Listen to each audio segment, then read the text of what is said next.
And all they have to do, Nora, is This say, is what they aired. Let's vote. So Hakeem, Senate Democrats say they will vote to reopen the government if Republicans agree to extend subsidies for over 20 million Americans who use Obamacare for their health insurance. All we're saying, give us an extension, we'll work it out. They've lost their way. They've become crazed lunatics. And all they have to do, Nora, is say, let's vote. And you can open, the economy could open up during our interview. Is there something you can Maybe do, it did. though? Is there something you All I can do to bring this is give to the an end? facts. Here's what I can't do. I can't give them $1.5 trillion so that they can give welfare to people that came into our country illegally. If you were to tune into legacy media, you not only would be missing half the story, you'd get the opposite. So, falsehoods versus truth. That's really where we are in this country. And I will tell you this. When people often say, it's not left and right, man, politics isn't a team sport. Well, I've been pretty clear. I'm not going to fake common ground with people based on a lie. But I will agree that as far as dishonesty right now, that's not exclusive to the left and the right. It's become an industry, clickbait, and misleading people. The algorithms, which were supposed to make consuming content more convenient, have really just sort of become this mechanism to showcase exactly what you want to hear said. It's almost made it impossible for people to communicate a dissenting point of view that might be beneficial to your worldview. So I get that. That being said, I am precluded as a Christian conservative nationalist from voting for anyone in the Democrat Party. So I want to make sure that's really clear. But here's a quick flashback before we get to the current interview that just was released with President Trump. 60 minutes. They're at it again. Remember this when they selectively edited the material out of that interview with Kamala Harris. And they did it in that case to try and make her look better. Still didn't work. Groceries are 25% higher than when you took office. And people are blaming you and Joe Biden for that. Are they wrong? So you are correct that under our leadership, the United States of America has recovered and is stronger than any other so-called developed nation in the world.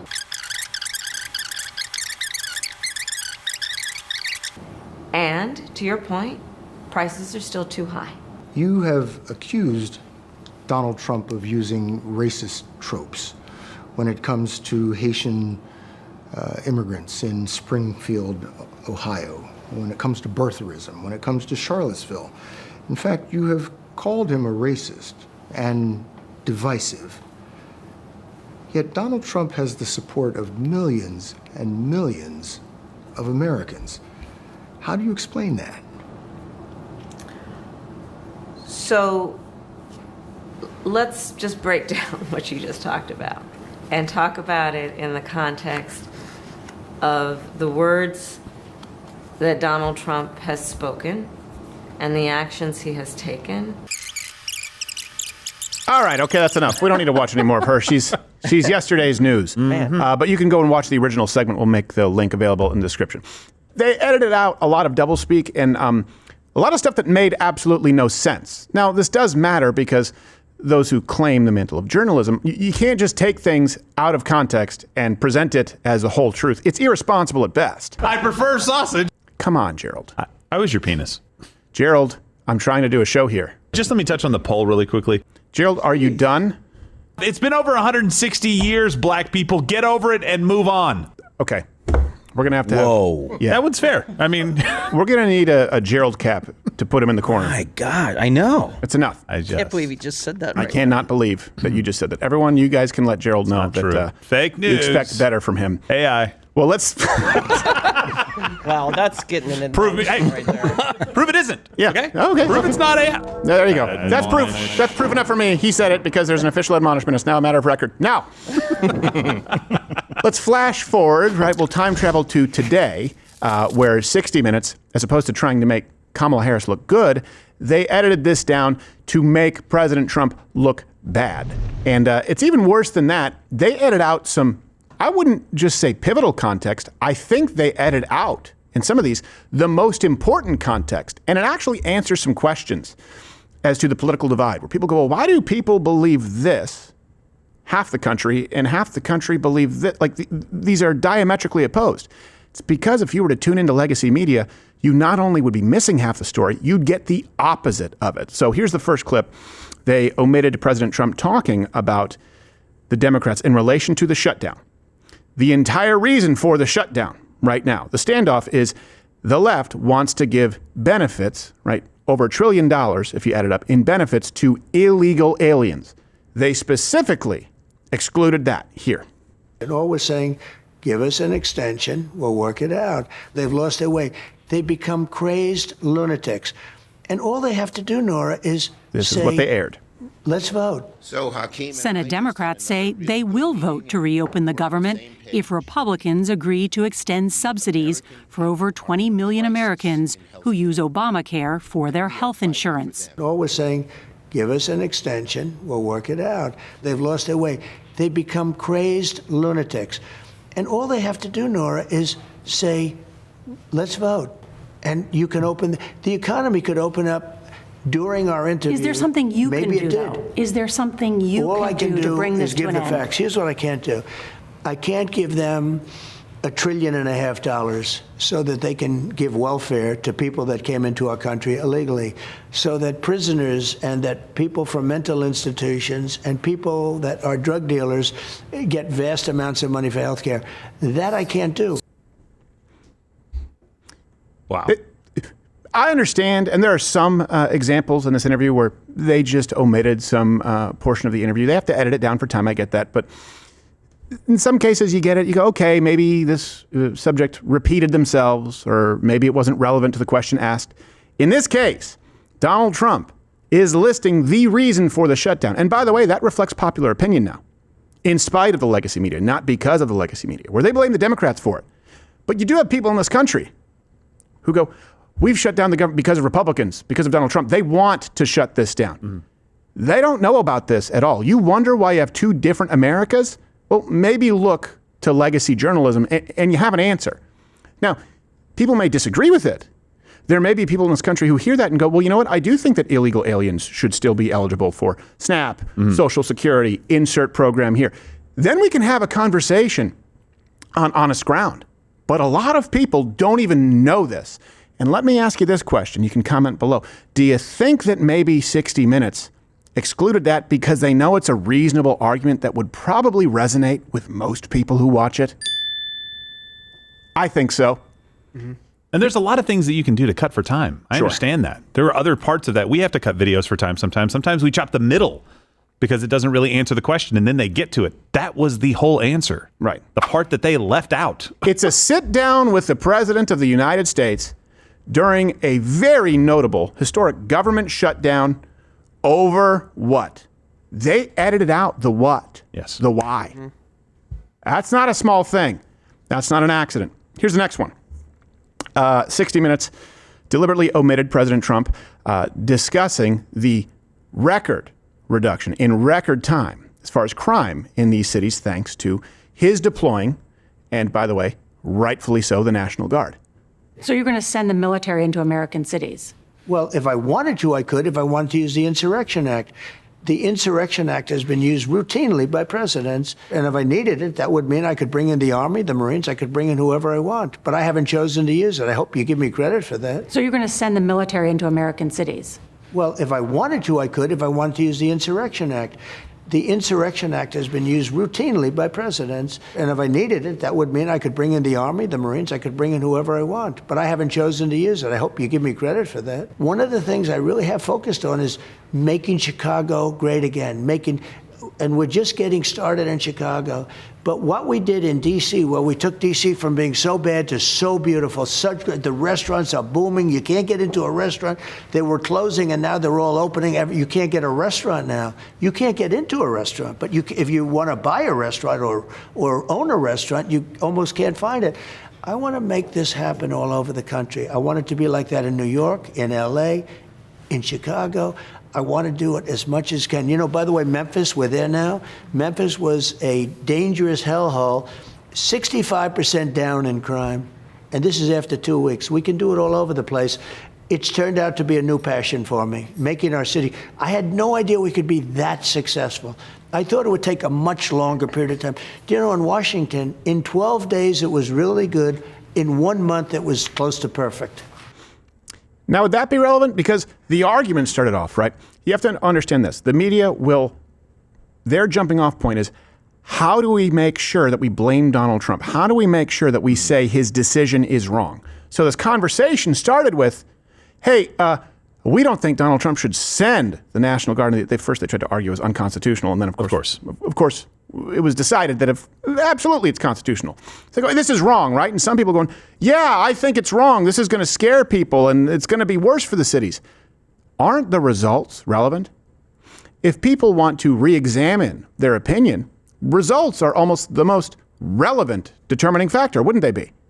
You know how I know how relevant they are? The mainstream media isn't talking about it. Exactly. Yeah, they moved on. They have forgotten that troops went to D.C. Right. And Memphis, by the way. No one wanted to talk about Memphis. Nope. The mayor, the police chief came out on television and was like, yeah, I don't really like it, but he's allowed to do it, and hope they do a good job and help us clean up these streets. Yep. And you know what else? This shows you how easy it would be in these leftist cities, doesn't it?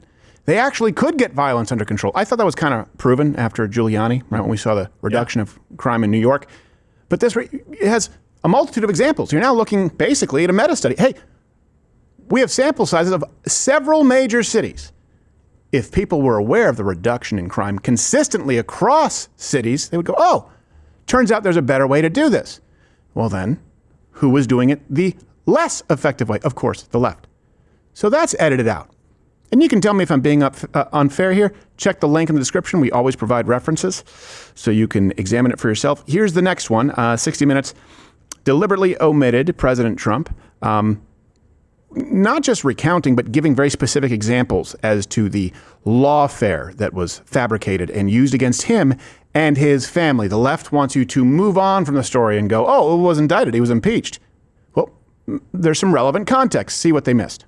Is this retribution on your part? No, it's the opposite. I think I've been very mild-mannered. You're looking at a man who was indicted many times, and I had to beat the rap. Otherwise, I couldn't have run for president. They tried to get me not to run for president by going after me and by indicting me. So far this year, the president has pardoned or shortened the sentences of more than 1,600 people. Is this retribution on your part? No, it's the opposite. I think I've been very mild-mannered. You're looking at a man who was indicted many times, and I had to beat the rap. Otherwise, I couldn't have run for president. They tried to get me not to run for president by going after me and by indicting me. But even during my term, on a perfect phone call, I got impeached. This call was perfect. Tim Scott from South Carolina, highly respected, a legitimate person, totally legit. He read the transcript. Thank goodness we had a transcript of the call. That's pivotal information. The call I got indicted on, a call on Ukraine, of all places, with the president of Ukraine. It was a perfect phone call. Tim Scott said, I just read the transcript. The president didn't do anything wrong. It was perfect. And that was the end of the indictment pretty much. But I had to go through a whole process. You know, the Democrats knew that I wasn't guilty because they didn't know the call was, I didn't know either. The call was essentially taped. So we knew exactly what the call, when they found out that the call was taped, Nancy Pelosi went crazy. They said, you made me go into this mess. She screamed at all these people that made her do it. Bad people like Schiff, et cetera, et cetera. So what happened is she went nuts. And just to conclude, and they said, let's do it anyway. They did it anyway, and I won very easily, as you know. But you can't then accuse me of weaponizing government. They were horrible human beings.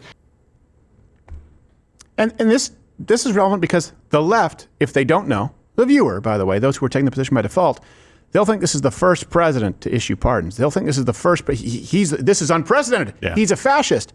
When you understand that what is unprecedented, and I truly mean that, by the way, was the lawfare against this president. This is the first time in your lifetime where they tried to render the candidate of the opposing party ineligible.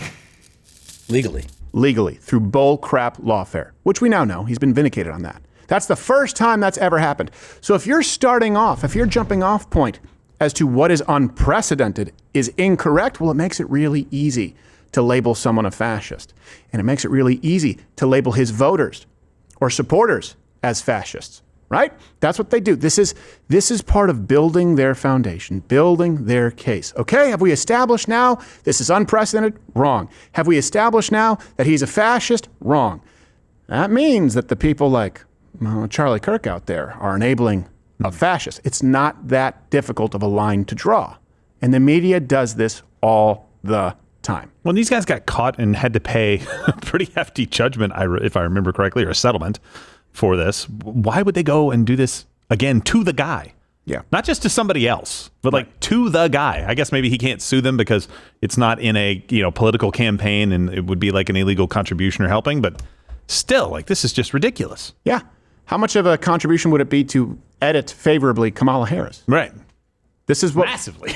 the lies that you see. Well, what they did with Kamala, this is important to mention too. What they did with Kamala was they put answers that she had answered to different questions with separate questions. So they were mixing and they were giving complete lies to the American people. This is just omitting extra context. So I guess that's where they feel confident there. It's got to be really bizarre to be one of those people remaining listening to legacy media, because if you were listening to legacy media and watching legacy media and then you saw the debates, you would be surprised.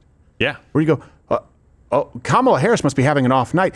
You would know that she's never been capable of answering basic questions. It's not a thing that she does. No. Let me break that down for you. Yeah. Yeah. That was her at her best. Yes. Her absolute best. Absolute best. As a bonus, President Trump also said this. Schumer is a basket case, and he has nothing to lose. He's become, I just left Japan, he's become a kamikaze pilot. And how right he is.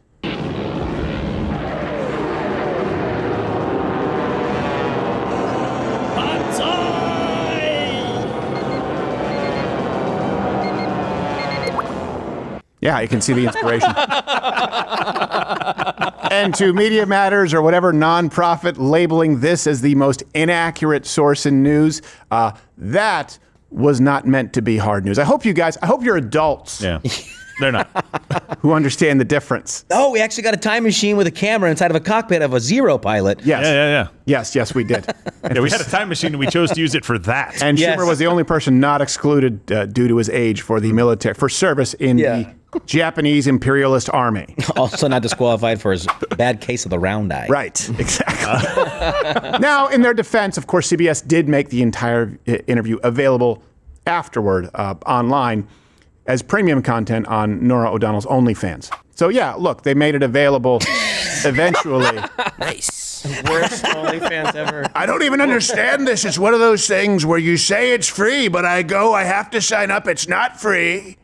I didn't see a nipple. Body workout, her clothes are all the way on. Why'd I pay $9.99 for this? I guess that this is, it's sort of in the line of work. You, Jane Fonda, it's for bitches. You don't despise the media enough. And now they want you to mistrust us. They want you to despise us. And here's the thing. There are some people on the right who are giving them a gift right now, and we'll get to that in a little bit. That's why it's very important. Yeah, you need to win. You need to live in the real world. That's why I'm not a libertarian. But you don't want to cross that line into just saying, you know what? The ends justify the means. Let's lie just as badly as they do. That is what sets you apart. I do believe that conservatives, that those who put America first, nationalists, we revile dishonesty. Mm-hmm. We revile the duplicity that you see from the left. So we don't need to do that. The truth is strong enough. Fat vagina